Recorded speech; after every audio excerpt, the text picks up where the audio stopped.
Tonight, the breaking news as we come on, authorities say they have now halted a horrific plot at the busiest airport in the U.S. The images coming in now, the suspect taken down by police in Atlanta. His family making an urgent call to authorities not long before. What the family warned. Surveillance showing him walking through the airport, possibly surveilling the busy TSA lines. Officers moving in. In his truck, they say finding an AR-15 assault-style rifle and 27 rounds of ammunition. We'll go live to the scene. Also developing tonight, what caused that massive slowdown today. Popular apps, online shopping, airline ticketing, social media, gaming halted or slowed down dramatically. Tonight, the new images coming in of demolition underway at the White House. Work crews making room for President Trump's $250 million ballroom. The president has said the ballroom construction would not interfere with the existing White House. And today, the government shutdown, now day 20, Congress still getting paid, with thousands of workers fired. And now 1,400 workers at the National Nuclear Security Agency furloughed tonight.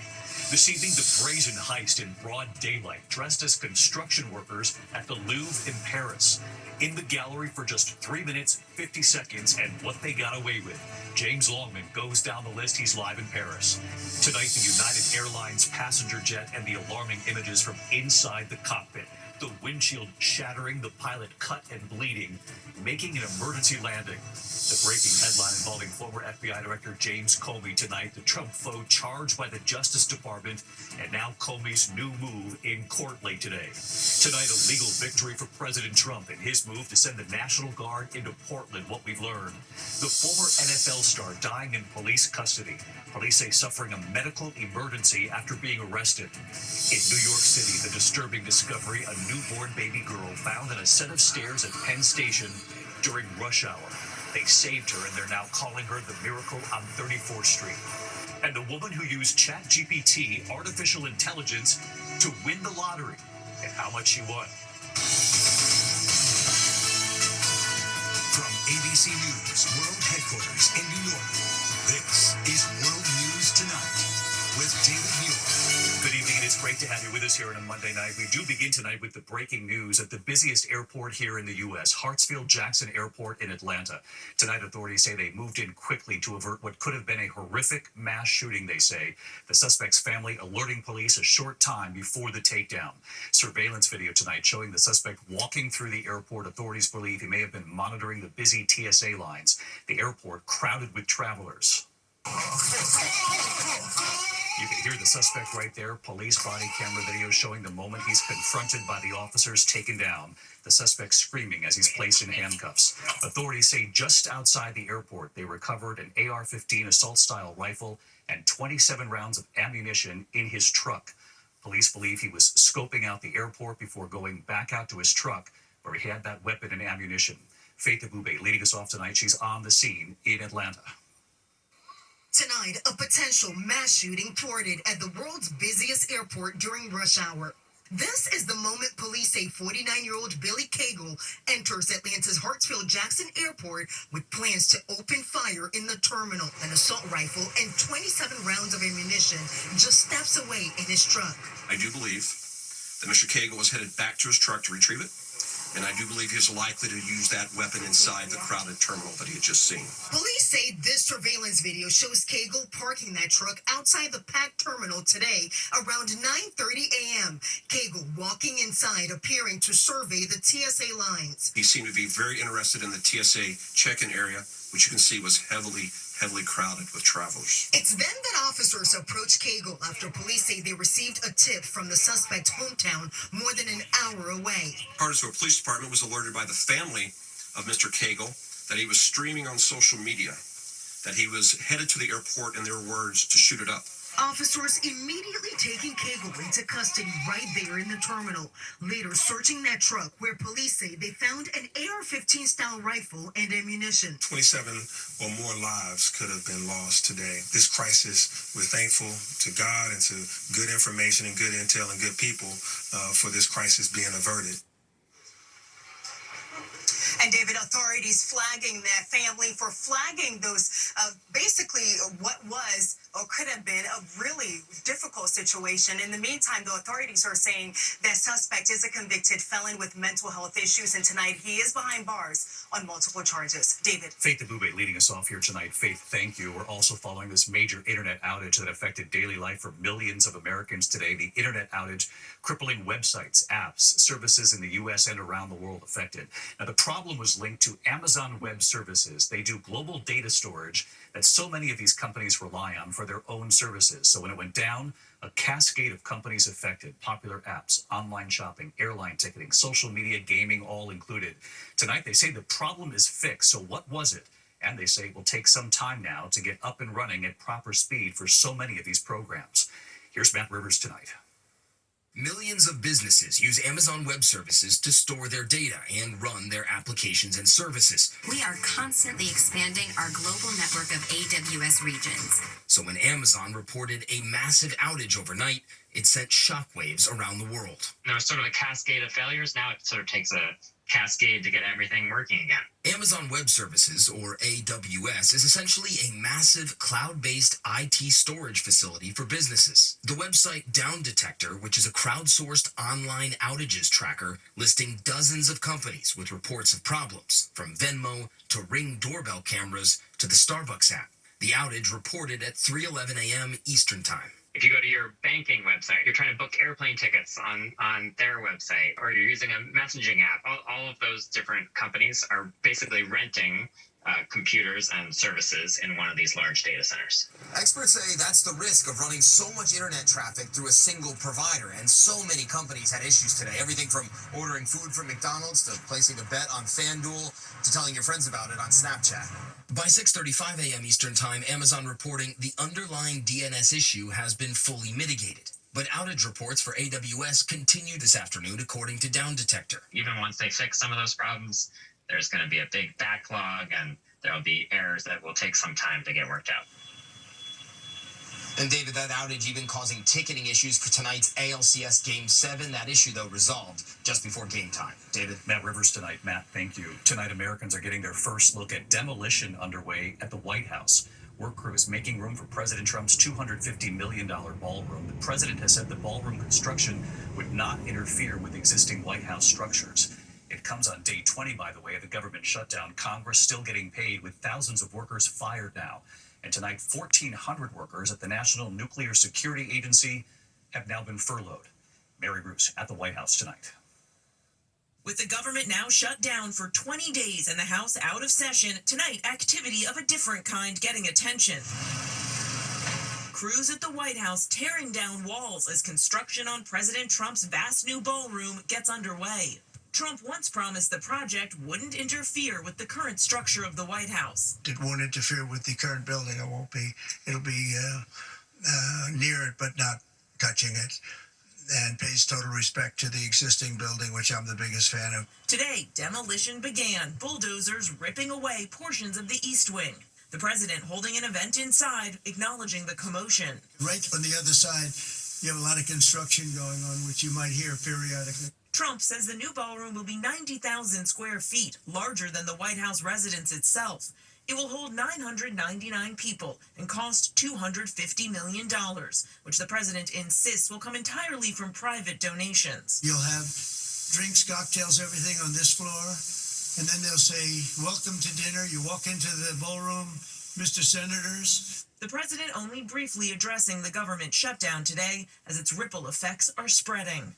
Roughly 1,400 employees of the National Nuclear Security Administration, which safeguards the country's nuclear stockpile, now on unpaid leave. Only 400 workers remain on the job. Every day that the government is shut down, it is a danger to the American people. But Republican House Speaker Mike Johnson has refused to bring the House into session, and Democrats are refusing to back down, insisting on a deal to repeal Medicaid cuts and extend health care subsidies that are set to expire, causing insurance premiums to spike for millions of Americans. Republicans seem happy not to work, happy not to negotiate, happy to let health care premiums spike for over 20 million working and middle-class Americans.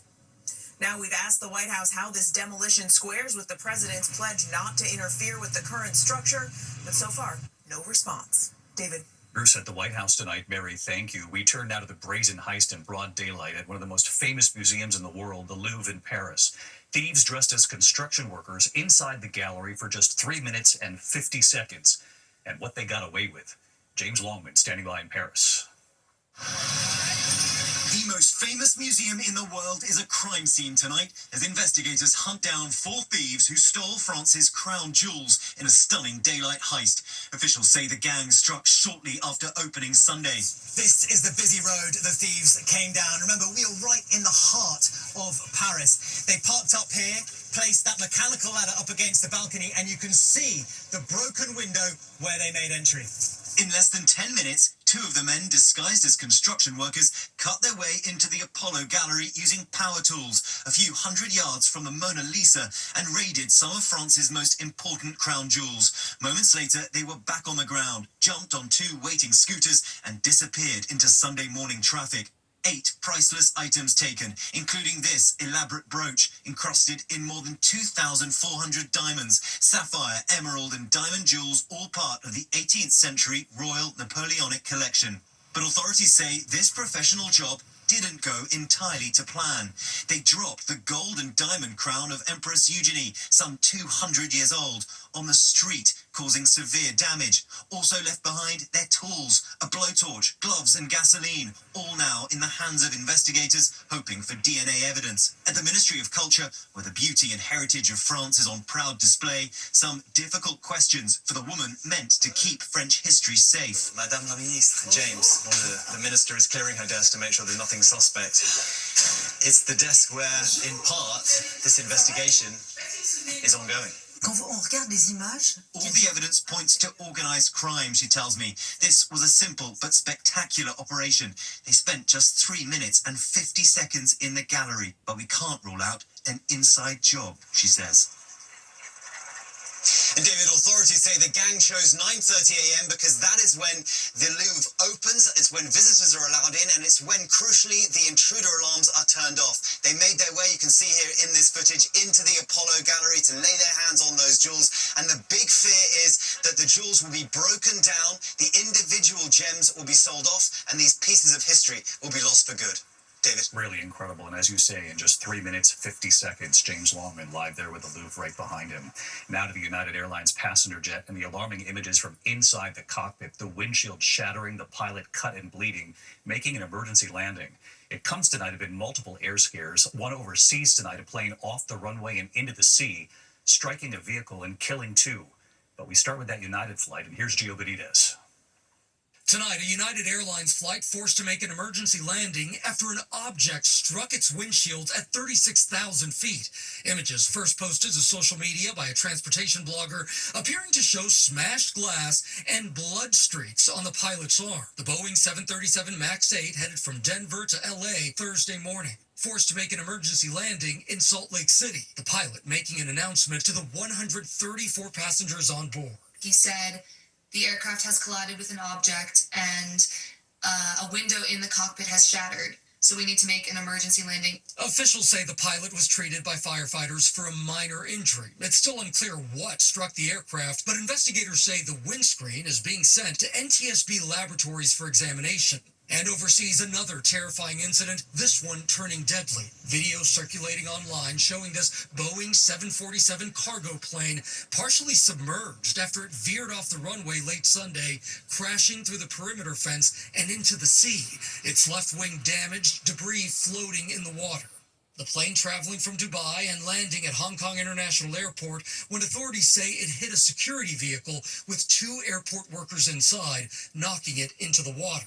Divers locating that vehicle and pulling 2 men out, but they did not survive. 4 crew members on board the plane rescued, images showing an inflatable emergency slide deployed. Officials say the pilots never signaled that there was any issue before the plane veered off the runway. And David, yet another incident over the weekend. Videos online show flames shooting out of an overhead compartment on an Air China flight. The airline says it was a lithium-ion battery that spontaneously combusted in carry-on luggage, that plane making an emergency landing in Shanghai. David? All of it unsettling, of course, Gio. We appreciate it. Late today, a major development involving former FBI Director James Comey, charged, of course, by the Justice Department. Comey's new move in court. So let's get right to Pierre Thomas following the breaking developments. Pierre?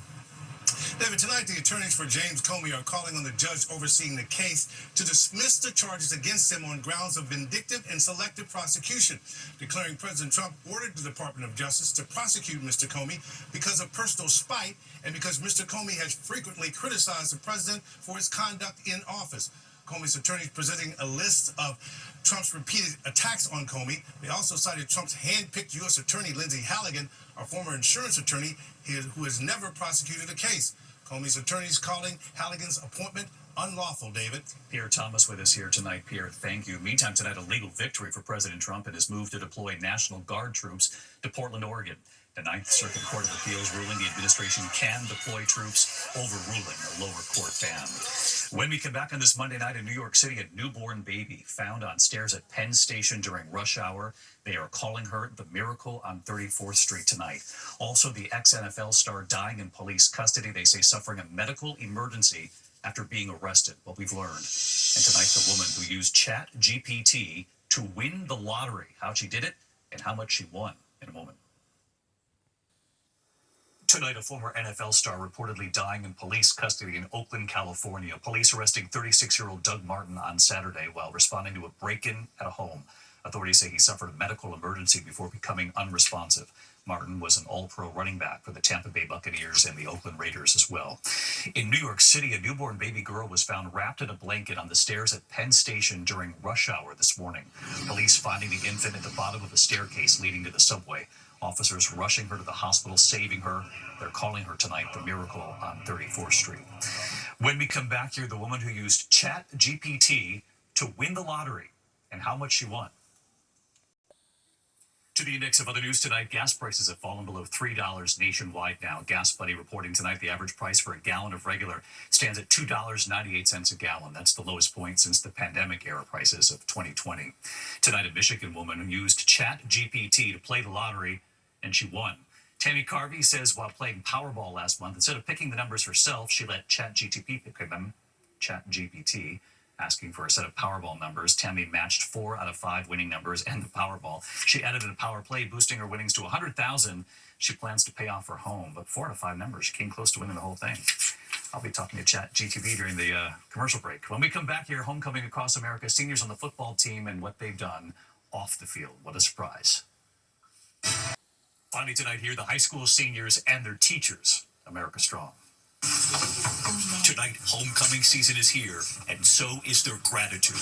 In Aston, Pennsylvania, outside Philadelphia, the Sun Valley High School football seniors surprising the teachers who they say shaped them.